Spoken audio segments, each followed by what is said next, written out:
Welcome to Inside the Fence and Beyond. I'm Mark Vernarelli for the Maryland Department of Public Safety and Correctional Services, one of the largest departments in state government with more than 10,000 men and women dedicated to the safety of all Marylanders. Put your head down. Coming up, correctional officers are put in the line of fire on purpose. Find out why.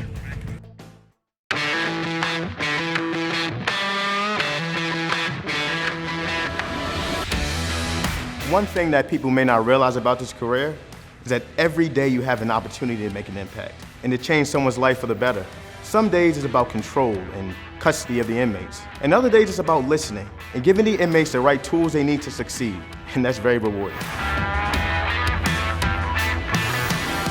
I have been a canine handler with the Department of Public Safety and Correctional Services Canine Unit for 4 years. I'm fortunate to have a job where I can combine my love of dogs and work as a law enforcement officer. I truly have the best of both worlds. I started out as a personnel officer. Now I am an assistant warden. I am proof that there are many opportunities for advancement. The only limits are the limits you set for yourself.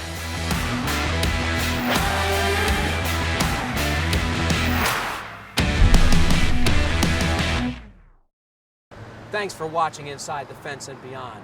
We begin today with a story about an unheralded and largely unknown group of elite correctional professionals.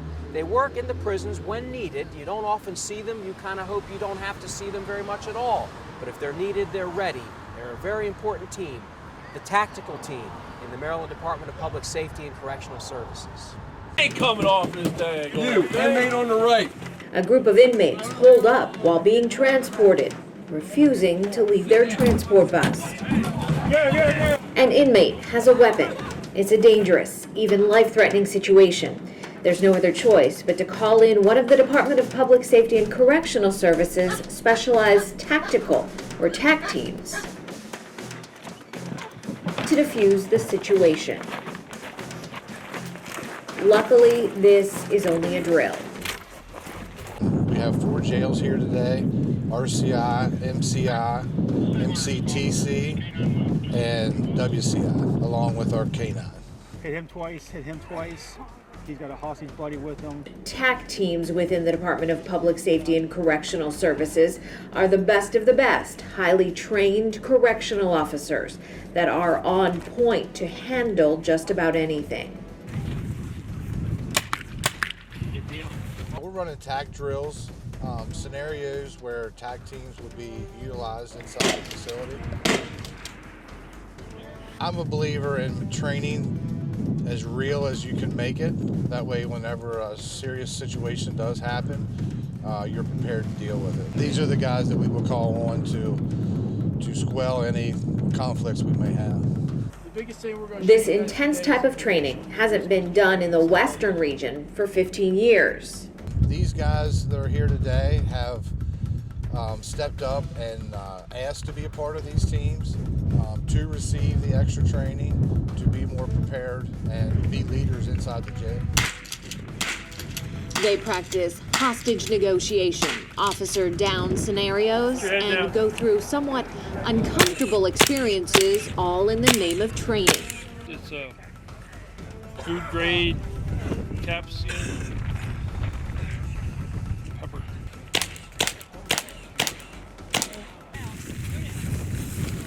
For many, this is the first time they've worked beside one of the department's canines. In this scenario, they're looking for an inmate who's escaped. Officers as well as canines are looking for the clues he's left behind. They're learning a little bit of team building. They're using some equipment that they haven't used in years. The biggest thing is the camaraderie, learning who is who from the different jails, and learning who you can go to if something would happen. It's been a lot of fun learning from some of the best guys in the area. Correctional Officer Aaron Miller has been inside an institution for 10 years. Our jail's set up vastly different than any other jail. I mean, if you go to North Branch, you go to Roxbury, you go to MCTC, it's all different. They're all shaped different. They all look different. So it's good to see a different way of thinking. It's the confidence to know you can do something like this. If you've never done it, if you've never shot the paintball gun or had the stun shield pressed up against you, now you know what it feels like. The hope is that using what they've learned here will never be a necessity, but it does give them peace of mind. I would go to war with any of these guys. I'm Renata Seergae reporting. A lot of respect for the men and women in the tactical team. They do a great job under the radar for the Department of Public Safety and Correctional Services. I'm Mark Vernarelli. You're watching Inside the Fence and Beyond for the Maryland Department of Public Safety and Correctional Services. Thanks for watching. More interesting stories coming right up. These puppies know how to sit and shake and open the refrigerator. We'll tell you what else these amazing canines are up to. Hi, I'm Michael Kelly, and I'm here with Maryland Governor Larry Hogan to urge you to speak to your kids about opioid and heroin addiction. This is having a devastating effect right here at home in Maryland and on our nation. It affects all ages and demographics. Please go to mddestinationrecovery.org. Or call 1-800-422-0009 for treatment resources before it's too late.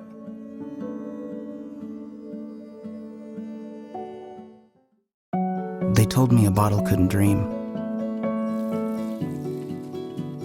That I would never become a superhero.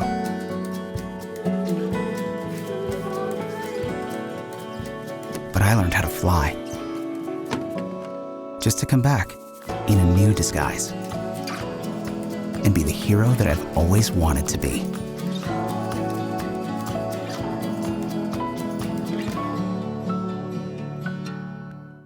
Welcome back to Inside the Fence and Beyond. I'm Mark Vernarelli for the Maryland Department of Public Safety and Correctional Services. We throw around a phrase that's called restorative justice a lot. Sounds fancy, but really what it boils down to is giving inmates in prison a chance to pay society back if they really want to. We have a lot of great restorative justice programs here in Maryland, and one of the very best in all the country is with America's Vet Dogs. 4 of our prisons, Eastern Correctional Institution on the Eastern Shore, Western Correctional Institution in Cumberland, and 2 of our Hagerstown prisons, the Maryland Correctional Training Center and the Maryland Correctional Institution, have all partnered with a group called America's Vet Dogs. We actually have inmates training service dogs for wounded American veterans. The dogs who live in Housing Unit 1 at Western Correctional Institution in Cumberland may not realize it, but months from now, they'll be giving life back to a wounded American veteran. Yes, there you go, buddy. Behind the 15 miles of razor wire at this Cumberland prison, Sit. Good job. the lives of inmates and dogs are being dramatically changed as inmate and puppy work together in a remarkable restorative justice program that will soon change the lives of U.S. service people with post-traumatic stress disorder, amputations, and other catastrophic injuries. Hold. Give. Very good, Felix. Inmates are training these future service dogs to perform 2 wall-sized charts full of commands and tasks. You need to know all these things before they leave here. Things like retrieving food from the refrigerator,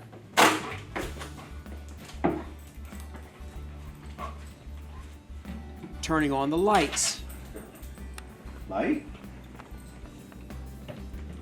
Good job!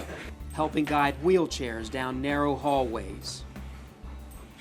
It helps people get back out into the world. I mean, you have some veterans who naturally have experienced things overseas that they just want to get themselves in a little box and shut in. No, they keep, gets them back out into the world because they know they have to move around with the dog. So the dog teaches them to go out step by step by step until they're back implemented into the world.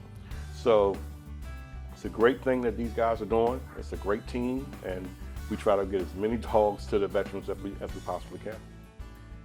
As a young man under the bondage of substance abuse, Hazard Wilson committed a terrible crime. He now spends his days trying to pay society back in the most meaningful of ways. He's trained 7 dogs for wounded veterans. It helps me to give back. People have a false sense of a lot of people in here, or everybody's in prison is a bad person, which is 9 times out of 10 not true. Hey, where you going, Will? So I do it simply because I know it's going to help someone else. It gives me a sense of getting up out of the bed every day, knowing that I'm going to help someone. It makes me feel good. I mean, actually be able to give something back is something that I've been trying to do lately. I mean, of course, more than likely 9 times out of 10 people in here have done something wrong. So this is just my way of giving back until I can get out and give back some more another way. Walk. Under. America's Vet Dog says the dogs trained in Maryland's prisons are among the best service dogs they have. Vet Dog program has been nothing but positive for this institution. Western Correctional Institution Warden Richard Graham Jr. says it's not about inmates playing with dogs, it's about inmates and dogs saving a veteran's life. I'm proud of what they do for our veterans. I'm very pro anything that has to do with veterans. And I've seen the results that these dogs have done for veterans when we hand them over to them. So yeah, I'm proud of this institution and what the staff and everyone inside here has done. I said the wrong word. Come on. It's my passion. It's the best part of my day when I can get down here and watch them train on Thursdays and see the development from 8 weeks old when we received them to 14 months old. And to be able to travel to New York for the graduation ceremonies in order to see the full circle where the dogs that we've trained here actually go to veterans, and to be able to speak to them is amazing.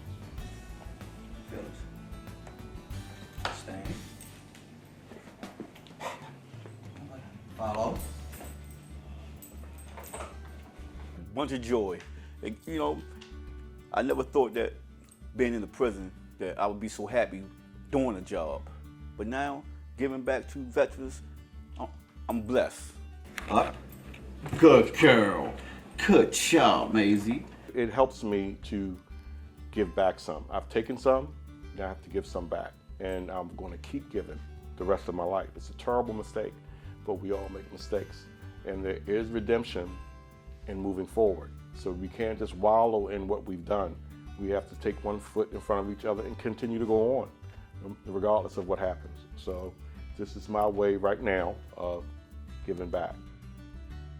We're very grateful not only to the staff at all of those prisons and the inmates, but to America's Vet Dogs for having the confidence in the Maryland Department of Public Safety and Correctional Services to bring these programs to our state. I'm Mark Vernarelli. More interesting stories coming up on Inside the Fence and Beyond. Why are these offenders crowded into a gymnasium? It has nothing to do with a sporting event. That story is next.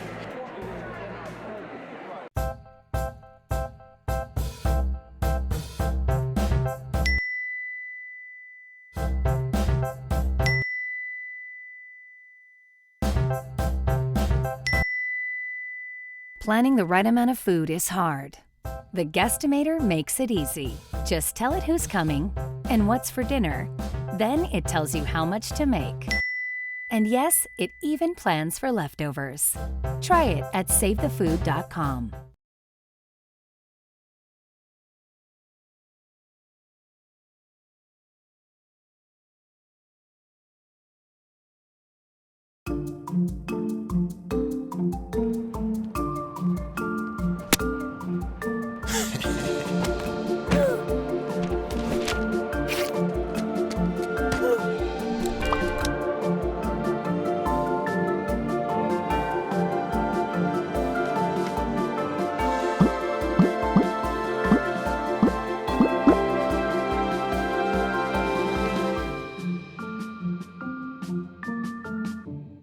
Welcome back to Inside the Fence and Beyond. I'm Mark Vernarelli for the Maryland Department of Public Safety and Correctional Services. As you know, Baltimore City has a lot of prisons operated by the Department of Public Safety and Correctional Services, all clustered just north of downtown in East Baltimore. If you've ever driven up Greenmount Avenue here, you've seen the long brick wall with a brick complex behind you, probably wondered what it was. It's the Baltimore City Correctional Center, BCCC we call it. It's a pre-release prison, a place where men who are about to get out and return home learn skills that hopefully will keep them out. And recently, BCCC, the Baltimore City Correctional Center, held a very, very important event, first of its kind, Resource Fair.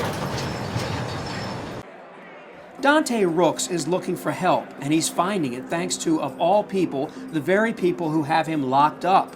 Mr. Rooks is about to leave prison, and on this day, he has been given a send-off gift that's more valuable than money, the chance to visit about 24 service providers, job training programs, and government agencies whose mission it is to help him readjust to society. I think the event is good for new guys that's getting out to try to keep down the recidivism rate and help guys to find a better way so we won't have to keep relapsing into crime or criminal activity. You know, so it's good that you have people that are reaching out and do care for the public as well as for the people that committed wrongs. You know, everybody, they say everybody deserves another chance or a second chance, and I believe that too, because a lot of people commit crime when they're kids, and then we grow up and become adults, and we learn from mistakes. Some don't, but a lot of times due to environment and the lack of jobs. So this is a great opportunity for, you know, a lot of guys to try to step outside that zone and just, you know, venture out, see what's out there. Mr. Rooks was among nearly 150 pre-release inmates at the Baltimore City Correctional Center who were given the chance to visit the facility's Department of Public Safety Resource Fair, a fair that came inside the razor wire right to the prison gymnasium. Some people think it's just about a job. It's not just about a job, because if it was just about a job, some of them probably wouldn't even be here. It's the collateral consequences, you know, their family issues, emotional issues, social issues, economic issues. So, you know, this is important because we have people's lives in our hands, and, you know, we need to pay it forward. We need to look out for the next person. I mean, they're people. Marsha Briley is the Department of Public Safety Reentry and Transition Services Coordinator. It's her and her team's job to make sure that soon-to-be-released inmates can be connected to services so that they don't come back. Among the partners here today, John Huffington, who himself spent decades in prison and now helps ex-offenders as a key leader in Baltimore's Living Classrooms Foundation. He says events like these are vital in reducing recidivism. They're important for a lot of reasons. One, just to show the population that there are folk out there that actually care, that there's a support system that's going to be in place, and then to show them what that support system is going to be. Bringing all these providers in, this variety, and letting them interact with them early on is really key, because it helps them, one, visualize it, and two, start to formulate a very valid and rational plan of integration. Since a lot of these men will leave prison only to be supervised under parole and probation, agents and reentry experts from that Department of Public Safety Division were key players here today as well. People like Renee Diggs, whose life's mission is not to violate ex-offenders and send them back to prison, but instead to link them with services and make them choose positive paths so that they stay out. I know that working in the correction field, that I've been in the parole probation for a while now, and I know that the individuals that we supervise and that we come across every day, they need help. They need help with housing, they need help with medications and mental health and substance abuse. And having events like this is important so that they know that there is help for them. We want to be able to link our population with the correct services at an early stage of their supervisions and when they're first released. In your heart, you know most people want to change. Yes, always want to change. They just sometimes they have a hard time of getting out of their own way. So if I can help them get out of their own way to help them change, then I enjoy that. That was a great job by the Reentry and Transition Services folks who work for the Department of Public Safety and Correctional Services, and their mission is to make men and women who get out be able to stay out, and we thank them for that resource fair here at the Baltimore City Correctional Center on Greenmount Avenue. I'm Mark Vernarelli. Stay tuned. Inside the Fence and Beyond has another interesting story coming right up. Chances are you know a few things about the U.S. flag, but coming up next, we'll show you something you may not be aware of when it comes to Old Glory. Observe a domesticated human family in their natural habitat, known to their species as the backyard. Hey, you think I should light it now? I think it's good. Yeah? Oh dear, someone is about to burn a pile of debris that's too tall, which can start a wildfire. Wait, could it be? Blimey, it is. It's Smokey. It's Smokey Bear. What a legend. Hey, it's Smokey. Sorry, it was too high. Right. Watch as he astutely ensures that there's no wind, and how he removes some of the debris to create a smaller, safer burning pile. No, you said make it bigger, baby. The bigger, the better. Take note of our fearless furry friend here, humans. I appreciate it. Fist bump. Watching you. Smokey's done it again. Bye, Smokey. Only you can prevent wildfires.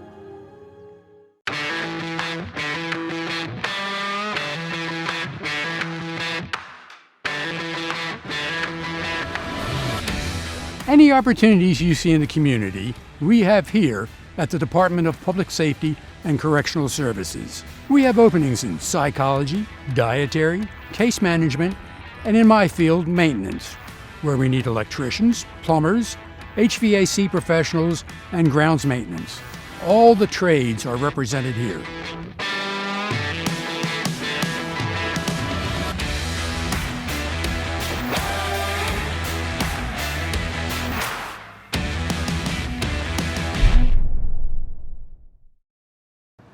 Welcome back to Inside the Fence and Beyond. I'm Mark Vernarelli for the Maryland Department of Public Safety and Correctional Services.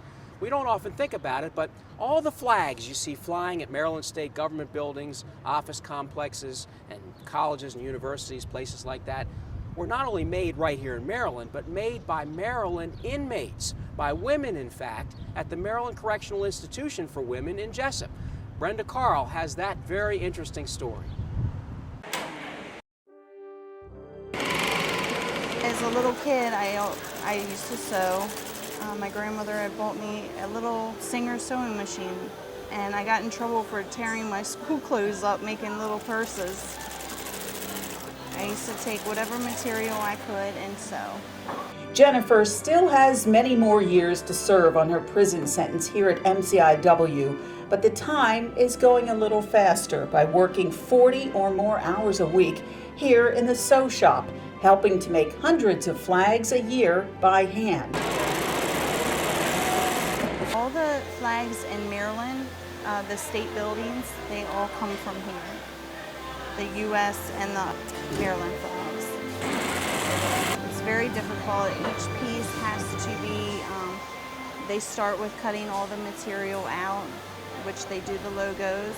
They have to pin them, draw the pattern, then it's sewn on a zigzag machine, then the pattern's cut out, then they're lapped together on a lapping machine. The stripes are cut, sewn together, cut again for a diagonal, sewn again, and then you pair the two together and you have to sew and cut. Every time you sew it, you have to take it back and cut it to the right measurement. The flag line is part of Maryland Correctional Enterprises, the Department of Public Safety's prison industry arm. The irony of stitching together the symbol of American freedom while incarcerated is not lost on the inmates here. It gives them time to think and to reflect on their situation while gaining a work ethic and job skills to use once they enjoy freedom again. I like sewing them. I appreciate a flag now. When I look on the news and I see a flag, I'm thinking, wow, we did that. We made that. Once the ladies come in, we're trying to give them a good training that they could use on the outside and actually, become employable and able to earn a living, by working in an MCE and in the plant. So they'll have a viable skill, to sustain themselves. Sometimes I meditate, sometimes I just listen to music. Most of the time, being a line leader, I don't have time to sit and think because when I'm in the middle of something, I need to get up and help do something else. This simple sewing room becomes a backdrop to history, lessons learned about colors and meanings and symbols, and how we are all tied to one another, how every person plays a part. Thread, fabric, needles, scissors. The final product relies on the work of all. The blue means prosperity and perseverance and justice. The white means innocence and purity. The red means valor and hardiness. I'm Brenda Carl reporting. So next time you see a flag flying, think of those inmates and the staff down at the Maryland Correctional Institution for Women who turn out all those many beautiful flags. I'm Mark Vernarelli. Thanks so much for watching Inside the Fence and Beyond. On behalf of the more than 10,000 hardworking men and women in the Maryland Department of Public Safety and Correctional Services, we appreciate your watching. We'll see you again soon.